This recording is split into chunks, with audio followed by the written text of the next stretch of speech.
So you can either eat it right now or you can wait. Either way, okay?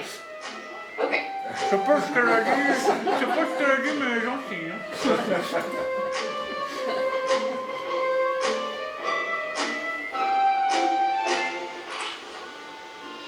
How'd you do? Did you do good? You did? You wanted to eat it, didn't you? Yeah. So did I tell you to give you another one? Okay, now you can have both. You need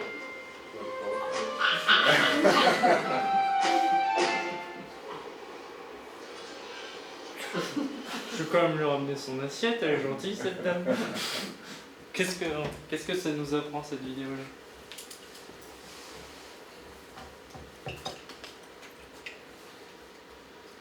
On voit bien toute la difficulté que c'est d'inhiber ce comportement-là, et ça leur fait envie à ce moment-là de prendre ça, mais ça leur demande une énergie absolument incroyable d'empêcher le comportement automatique qu'ils ne doivent pas faire de faire.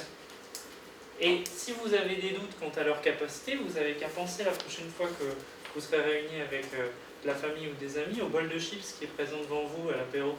Vous essayerez de vous dire non, n'en prends pas, n'en prends pas, n'en prends pas. Puis vous allez vous rendre compte comment votre attention part sur ce bol de chips tout d'un coup là et que non, il ne faut pas que je le fasse, il ne faut pas que je le fasse. Et vous avez vu que le dernier qui a résisté, il a eu l'effet rebond, c'est-à-dire qu'il a tellement inhibé que là, il a tout mangé parce qu'il fallait que ce comportement puisse apparaître.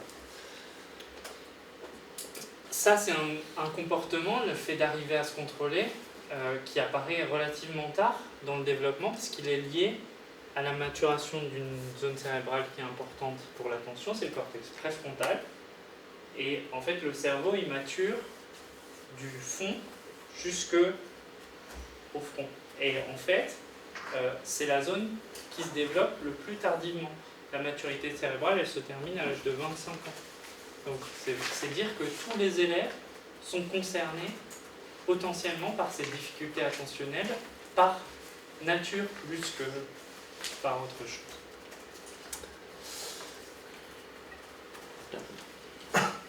Donc, ces difficultés attentionnelles en termes à la fois de sélection de l'information, comme on l'a vu lors des vidéos, mais aussi de processus, elles sont évidemment à l'origine de nombreuses difficultés à l'école, notamment des difficultés de compréhension. Si je n'ai pas de ressources et qu'on m'explique quelque chose, je fais face au risque de ne pas comprendre.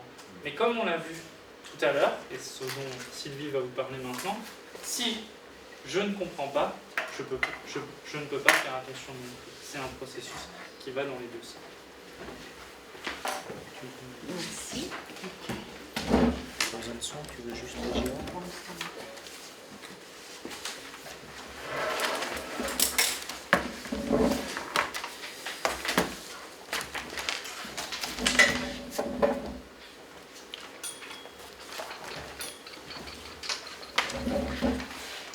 Je vais aller très vite, enfin non pas très vite, je vais conclure à la suite de Michael et puis ensuite j'aborderai un sujet totalement différent.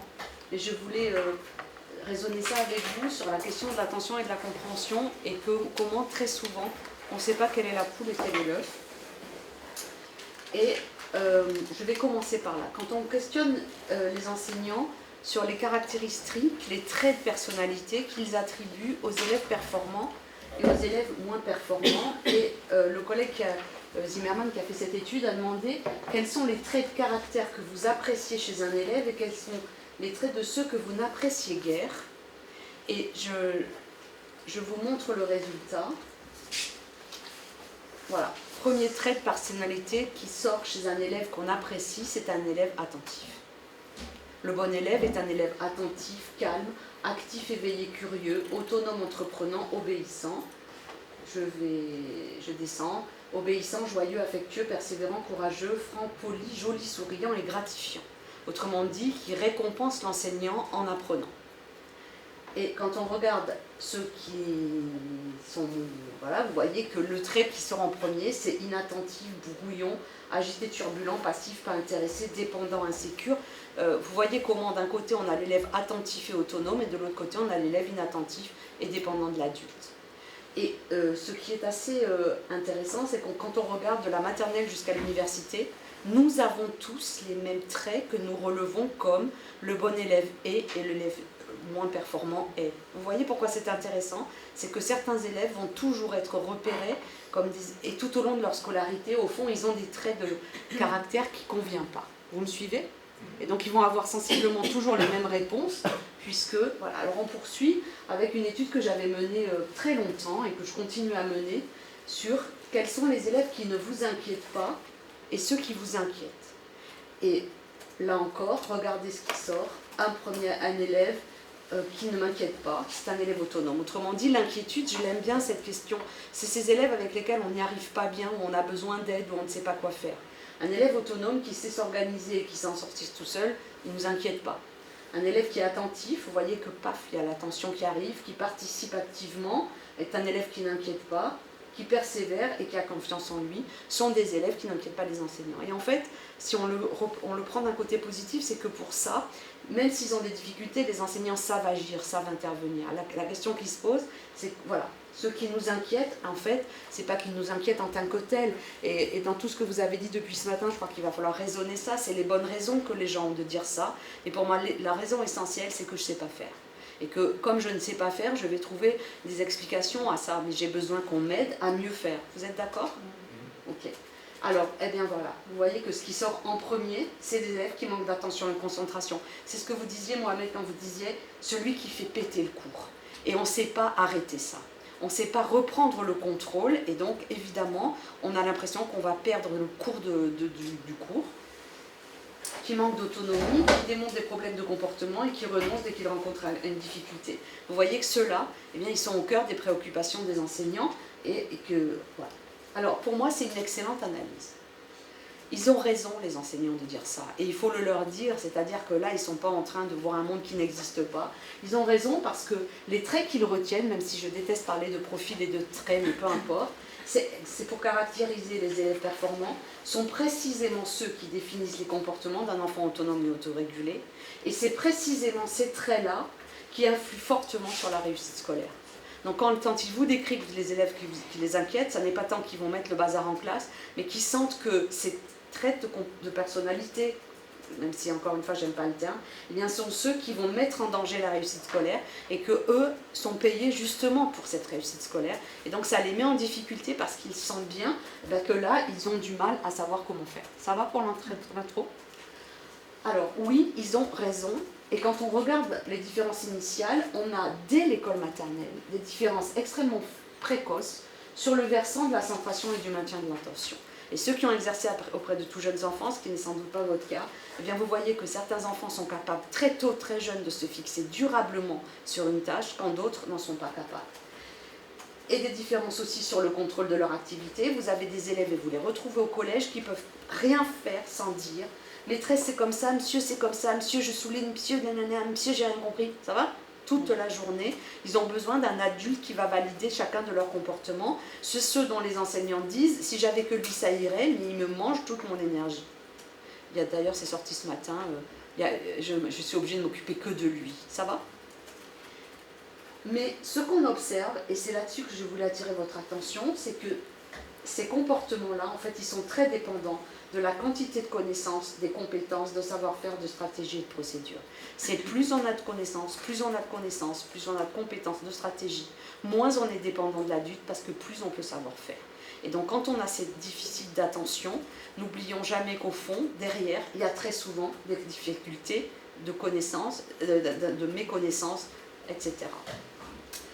Eux-mêmes très dépendants de la qualité du fonctionnement mis en œuvre et de l'orientation de l'attention.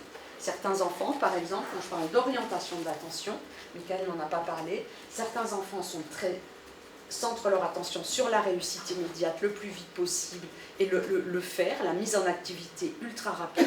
Ceux dont vos élèves sont assez spécialistes, vous n'avez pas fini de distribuer les feuilles, qu'il y a un élève qui lève la main et qui dit « j'ai fini ». Ça va ? Vous connaissez ? Donc une centration sur la réussite et d'autres qui vont être beaucoup plus centrés sur la compréhension, c'est-à-dire qu'ils vont s'interroger spontanément sur ce que cette tâche leur permet d'apprendre et de comprendre, qui vont s'interroger sur les procédures à appliquer, sur les stratégies à mettre en œuvre, sur les connaissances dont ils disposent déjà, etc. Et donc cette centration de l'attention différente, réussite versus compréhension, elle va évidemment avoir un effet sur la qualité du traitement de la tâche. Et là, tous les élèves ne sont pas égaux et tous les enseignants ne sont pas égaux.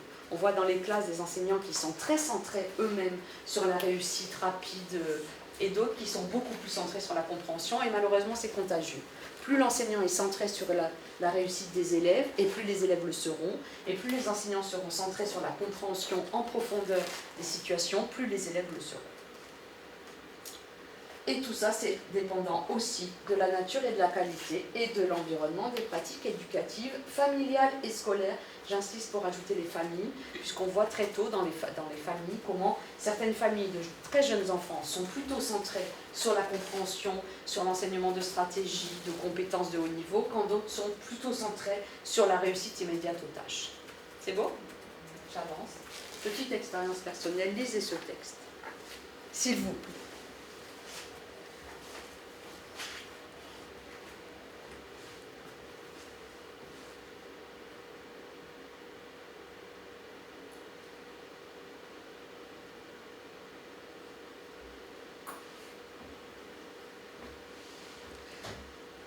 J'arrête. Non, mais j'arrête grâce à vous. Qu'avez-vous fait, madame? Pouvez-vous décrire? Alors j'ai commencé à lire les 2 premières lignes et comme je ne comprenais rien, je n'ai pas. Voilà, stop. Voilà, c'est fini. L'expérience est annulée. C'est du Lacan hein, dans le texte. J'ai commencé à lire les 2 premières lignes, comme je n'y comprenais rien, j'ai arrêté. Sauf que vous êtes gentil. C'est-à-dire que vous êtes désattentif gentiment. Si on avait joué le jeu, qu'est-ce que... Bon, alors au bout de 3 secondes... J'aurais pris mon portable. Voilà, merci. J'aurais imaginé ce que j'allais manger tout à l'heure. Mais vous êtes sage gentiment. Vous êtes désattentif gentiment. Et vous voyez comment, eh bien voilà pourquoi j'ai fait ça, c'est que bien souvent dans les classes, comme le cerveau humain ne peut pas rester inactif quand on est un enfant, parce que l'adulte est capable d'être inattentif de manière policée, eh bien dès lors qu'on ne comprend plus, on n'est plus attentif et donc on ne fait plus attention et beaucoup des élèves s'agitent. Et bien entendu, j'aime bien, comme on ne fait plus attention et comme on s'agite, eh bien on ne comprend plus rien. Et comme on ne comprend plus rien, on n'est plus attentif. C'est pour ça que je disais la poule et l'œuf. Très souvent, je vais poursuivre.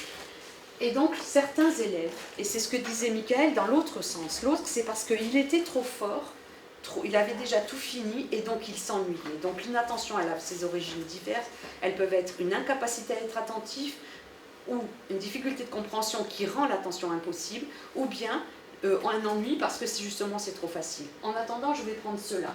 Quand les élèves sont placés dans une situation hors de portée, c'était mon exemple avec le texte, eh bien ils n'arrivent pas... Système d'alerte. Ils n'arrivent pas, ils ne peuvent plus centrer leur attention sur l'activité proposée. Et c'est ce que Michael disait, ce n'est pas une affaire de volonté, ils ne peuvent plus, parce qu'ils ne comprennent rien. Et donc, ils font autre chose, ils regardent autre chose, ou ils s'agitent un peu, beaucoup, passionnément à la folie, pas du tout. Et quand ces expériences d'incompréhension se répètent très souvent, tous les jours, qu'on est sans arrêt exclu de la situation scolaire parce qu'on n'y comprend rien, eh bien on voit comment ces comportements d'exclusion cognitive vont générer de l'exclusion attentionnelle. Ça va? Donc, je pense qu'il faut vraiment attirer l'attention des enseignants là-dessus, sur l'idée que non, ils ne font pas exprès d'être inattentifs et que ça n'est pas un trait de personnalité, que très souvent c'est généré par la situation qu'on propose.